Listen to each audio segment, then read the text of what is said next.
Welcome to a new edition of the Famous Interviews with Joe Dimino. On this episode, we talk with author of Bird of Paradise, Emily Johnson. Along with being a writer, she is a freelance marketing and advertising professional. She recently published her first book that is a work of fiction called Bird of Paradise. That was the culmination of over 20 years of work. When she was 13, her mom was diagnosed with advanced stage ovarian cancer. Statistically, she had very little time left. Shortly after, she began writing a novel, Bird of Paradise. Her mom left at a very young age, and at that point, Emily decided after some years to finish and release the novel. She's got a lot of great stories. Enjoy the interview. Thanks for taking a minute out today. I appreciate it. Yeah, no, thank you for contacting me. Absolutely. So before we get into Bird of Paradise and being a writer, I want to know, how did you survive COVID? How was that time period for you? How did you change as a result of that 2-year period? Oh, my. Well, you know what? Given what it could be, it was incredibly good. And I say that, it's all relative. But I had a kindergartner who did virtual learning all year. So that really completely changed me because I had to be here basically to help him through kindergarten as he was on the computer, which was a real eye-opening experience. But, you know, I look at it in a positive way because I got to watch him grow and spend time with him that I wouldn't have had the opportunity to do otherwise. So we got through. Yeah, that's huge, though. I think those things where there was the opportunity to bond and do things that a lot of people didn't have the chance to do as parents. I mean, we put such a reliance and word in this country on parenting and being around. But that was really a time for everybody to be around their kids. So, yeah. It was. You know, we, as a family, my husband had worked he had been traveling in a job 6 days a week. And right before the pandemic hit, he got a new job that kept him home. And then we all got quarantined afterward and worked from home. So it was really a good chance for our family to, really kind of bond. And so awful situation, wish it had never happened, but I'm trying to look back at the good parts of it. Absolutely. Well, and also you're a writer. That's a relatively solitary kind of activity, so I'm sure that just kind of fed into what you were already doing. Yeah, I mean, it's funny because I had already finished the book long before COVID hit. So mostly I just, I do freelance marketing and advertising, and so trying to balance that with my son having virtual kindergarten was a whole new thing to try and throw in there. Yeah, a lot of people said that they would have rather have gone back to work or had more work versus doing school because they realized how hard it is. Yeah, I mean, I have so much respect for the teachers that managed to do that. I heard horror stories from some of my friends who had kids that it just didn't work out well for them. And my son, I was very lucky in that I had the ability to have him home because I already worked from home, and he thrived. And I credit his teacher for that. Yeah, I actually work in education. I'm in IT. My wife's a fifth grade teacher, so there was a lot of things that I noticed and saw firsthand that were a part of that process. And she definitely noticed that teachers treated her, or parents, I should say, treated her in a different way. So I think hopefully that time period just gave us all a little bit more appreciation and empathy for what we're all dealing with and doing. I hope so, too. I really do. So we'll see how that goes.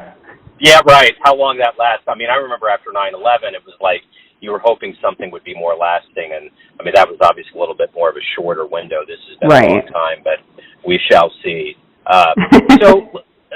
So as somebody that's a creative person, that's a writer, and obviously you're highly driven, let's go back to the beginnings of your life. Talk to me a little bit about where you were born and raised and how you started getting these ideas of making your life the way it is now. Sure. Well, I was born and raised for the first part of my life in Aspen, Colorado. I'm an only child, so my mom was a public school teacher, and my dad was an attorney. And I loved to ski and snowboard, and I got into playing golf because my mom was sick of seeing my dad out on the golf course and her being back with me, not getting to enjoy that. So they got me into golf, and I kind of took off playing it. And ended up becoming, in my high school years, a competitive golfer. And then when I was 13, my parents retired and moved to Pinehurst. And that was in oh my gosh, I have to do the math, 1995, so I just told my age. But not long after they moved to Pinehurst and we kind of settled in, it was in a matter of months that my mom was diagnosed with breast cancer.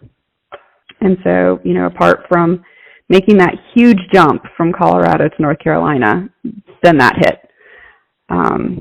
But I think, that kind of definitely shaped who I am today. It taught me, how to appreciate things, how to kind of be stronger and not give up. Yeah, I'd imagine so, baptized by fire, so to speak. I actually just went on a family vacation from Kansas City. We drove up to Pine, Colorado, and saw a wedding. Wow. It was like a Hallmark movie. Oh, it's beautiful. I love it there. Yeah, and then we drove from there to Vegas, so we went through all of the ski towns, and it was pretty cool to, it's unreal when you come from a flat place like Kansas City and you drive through mountains that majestic. It's like, you're just freaking out the whole time, so it was. And it's very different the opposite way, when you're used to the mountains and you come to a place that's very flat. I can't even imagine. And I've tried to reverse engineer that, and I'm like, that has to be so depressing. I was talking to somebody, my son volunteers at a farm to fork operation, and somebody said, I was telling them about my trip, and they were like, "Yeah, I'm from Colorado." I'm like, "How do you live here?" There's nothing here. It's just flat, and it's hot, and when you get up there, it's like this utopia. So I don't know. I guess it's incredible. Yeah, it's wild. It's just a different way of living. So, well, talk to me a little bit about heroes and mentors that have kind of shaped the way that you are, whether it's in writing or anything else that makes you who you are. In terms of heroes and mentors, it's really going to kind of seem obvious, but it's my parents. They were, they were the example that was set for me and the bar that was, raised for me to try and, achieve. And ultimately their goal was to see me exceed their expectations and what they had been able to do with their lives. But my dad is incredibly strong, particularly with having watched his wife go through what my mom did for years. He was always very driven in his career. He was an attorney and a graduate of UC Berkeley, and he was kind of the solid prior to my mom actually being diagnosed. I always looked at him as kind of the solid core, and my mom was the caregiver. And when I was sick, she was the one that was there, not because my dad didn't want to be, but because of the nature of his job. And then when my mom was diagnosed, and she became, not that my dad lost the strength, but she became this strong, almost heroic person for looking at cancer and just saying, "Not today. You're not going to get me." And she battled that breast cancer, which was relatively easy for her. She had the tumor removed, and she did some radiation, and she went on her way. And then it was 2 years later that the ovarian cancer hit. And by the time they caught that, it was advanced stage, and the outcome for that is pretty disastrous. And again, she said, "Nope, I'm not going anywhere. This is what's going to happen. I am not missing my daughter walk down the aisle, and you doctors better figure out what to do." And so she started showing this strength that just was unbelievable to me. And I want to be able to show that type of strength to my son as well, because that's what I owe him as a mother. And just the way my parents handled the entire situation, how my dad continues to handle, losing his wife and this new life that he and I are both kind of experiencing, it's just amazing to me. So one part of, this journey in your life is that this book, it's 20 years in the making. Talk to me a little bit about kind of how many years are into this and exactly how this book came to fruition. Sure. Shortly after my mom was diagnosed with the ovarian cancer, she started writing. And she spent hours on her computer and doing research and talking to her sister and her mother about various things, because this book takes place back in the 1960s when we first meet the characters, living in San Francisco. And that's when my mom lived, in San Francisco. Both my parents grew up in the Bay Area. And so she was kind of researching, and memories and things like that. But she never let anybody read it. I constantly asked her over the years what it was about. She said that you'd know someday, and she was very, very private about it. And she spent close to 15, 16 years writing it. And then, she passed away in 2012, and the novel was unfinished. And shortly thereafter, I found a letter from her with a copy of the manuscript. And in the letter, it asked me to finish the book with my story. And so the first time I ever read any of it was a few weeks after she had passed away. Wow, that's amazing. When my father passed in '08, and I mean he was 64, which is relatively young, and he left tapes behind. He had a drawer I opened up, and there were little micro cassette tapes, and I didn't know what was on them. And I clicked it in there, and about 3 or 4 years prior to that, he was spooked by someone he knew that died. So he left his life story down that no one knew about, and I got to capture that digitally and keep it forever. So those kinds of things are pretty phenomenal when you can be a part of that. Well, they're gifts. I mean, my mom knew exactly what she's doing. Looking back on it, I don't believe she ever intended to finish the book. I think she always thought that it would be me that would do it, whether she passed away or she just handed it over to me while she was still with us, because I think that was just kind of her. That was her way of doing things. And it's hard to explain if you had never met her, but she never did anything unintentionally. So there was never a coincidence whatsoever with my mom. And, it took me 8 years to finish it. Between trying to figure out who her characters were and the locations that she had put her characters, because they didn't come from me. Only one came from me.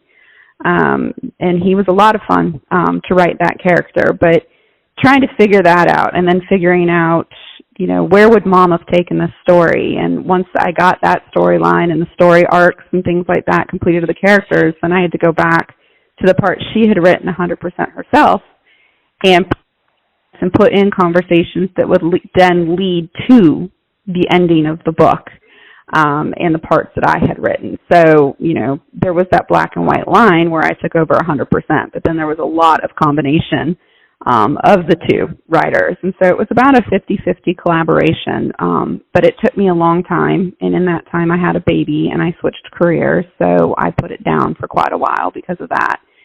And then part of me just didn't want to finish it because it was kind of closing the chapter, in my life where I still was able to have a conversation, albeit, on the computer and in, black and white writing with my mom. And I knew that once that was over, it was over. And I never intended to publish it. So when I finished and typed the end, I really just thought that was it. That was the end. Wow. So what's the feedback then? What's been one of the most surprising or great responses you've gotten? The feedback's been absolutely incredible. I haven't quite caught up with all of it yet because I just am so overwhelmed by it. But, I've been somebody compared me to Barbara Freethy, who is a very well-known author in this genre, and I've had people tell me it's like a movie in their minds, and a lot of, positive feedback. And really once I decided to publish this, which that whole opportunity kind of just fell in my lap. But once I went through with that, my goal was to sell one book to one person that wasn't a family member or friend. and I greatly exceeded that expectation. But I think one of the most surprising things for me was not necessarily the feedback for the book, but the feedback from the story behind it. I've had so many people that, I knew in my past or people that I don't even know at all who have contacted me because they've been through a similar situation or they just lost a parent.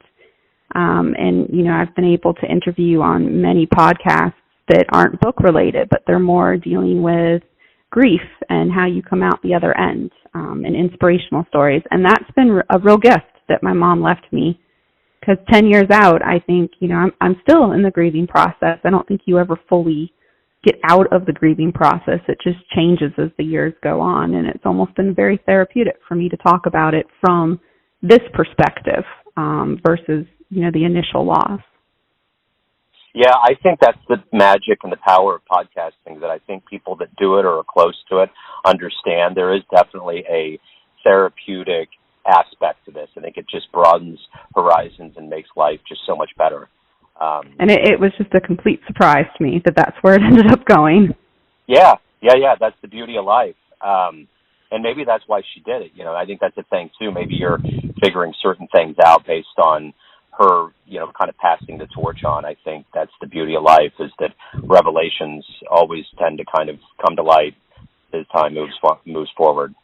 Well, in between, the story, within the story itself are a lot of my mom and me and my family and certain things and places that we've been to and memories we've had that we were able to wrap into the characters and the storyline, which I saw when I first read it right away that that's what my mom was doing, because I recognized a lot of aspects in it.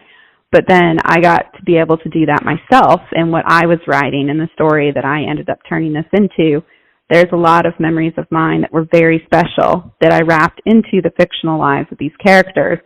But because my mom started that in the book, she left a part of her with me. She left stories of her experiences and things that she had faced and lessons that she had learned, because when we first meet the main character in this, she's 17 years old. And when my mom first started writing this, there was no idea if she'd be around the following month or the following year or 5 years from there to teach me the lessons that as a parent you're hoping to be able to pass on. And my being, in my early teens when she got really sick, that's right at the moment that you need your mother, particularly as a girl, the most, because you're about ready to enter into a part of your life that is so confusing and full of choppy ways that you really need somebody to be kind of your star there, and guide you through it. And so I think part of this book was her way of ensuring that she'd still be able to do that even if she wasn't here physically too. That's wonderful. So kind of piggybacking off of the heroes and role models in your life, if you could meet one person alive today on the planet, who would it be? One person alive on the planet today. Oh, goodness. You know what? I would have to say Barack Obama. Yeah. And that's just a snap decision off of me because no one's ever asked me that. So. That's probably between him and Michelle. That's like the top answer. I would like to meet her too. So if they could come together, that would be great. There you go. See, the 2-for-1 special. So everyone has a perception of you, an idea of who they think you are, your family, your friends, the readers of your book, but ultimately you live your life. You have a perception of you. Who do you think you are? Oh my goodness, you're going for the hard questions, aren't you? This is the therapy one. Well, I mean, a lot of people, who know me really well, know about me, but to people that have never really met me or they're just starting to meet me, I think one of the biggest surprises is that I am a very self-conscious person. I second-guess myself a lot. I saw that a lot writing this book. I second-guess myself in my career a lot, and I'm learning, but I am certainly a work in progress. That, I'm a very shy person, despite the fact that I have done many podcasts and put myself out there into the public realm. And, being in marketing, you're supposed to be a people person. So, and so I don't think that's a fault. A lot of people think being like that is a negative thing, but I think it also gives you the opportunity to step back and watch as the world forms and then figure out where you belong in that. And every once in a while, there's a flash of brilliance where you're on top of it and you're, an extrovert versus an introvert. So, but, and I think, not to, brag about myself, but I think I'm also an incredibly strong person. Losing my mom really, and dealing with that as a child really taught me how to, the strength that I would need to face every single day, in various degrees. Being at the hospital while my mom was in 8-hour surgeries or watching her go through chemotherapy regimens and things like that. I had to be strong for her, just like she was strong for me, because she didn't want me to be affected too much by what she was going through. And I hope that I've kind of carried that strength on and that I can pass it on to my son as he gets older as well. Well said. Emily, thank you for opening up. And my final request from you is, where can anybody pick up Bird of Paradise, I should say, and anything related to Emily Johnson on the web? Well, Bird of Paradise is available on Amazon in both Kindle and in paperback, and it's also on Kindle Unlimited for anyone that has one of those. And my website is emilyjohnsonwrites.net, and there is a lot of information, personal pictures of me and my mom, and kind of more of a detailed background of her story and our story as a mother-daughter duo. Wonderful. Emily, thank you for opening up. This has been fascinating. Thank you. Thanks for tuning in to another famous interview with Joe Dimino, where we cover the world of art, literature, and music around the globe. If you want to hear more interviews, visit the Famous Interviews with Joe Dimino on YouTube.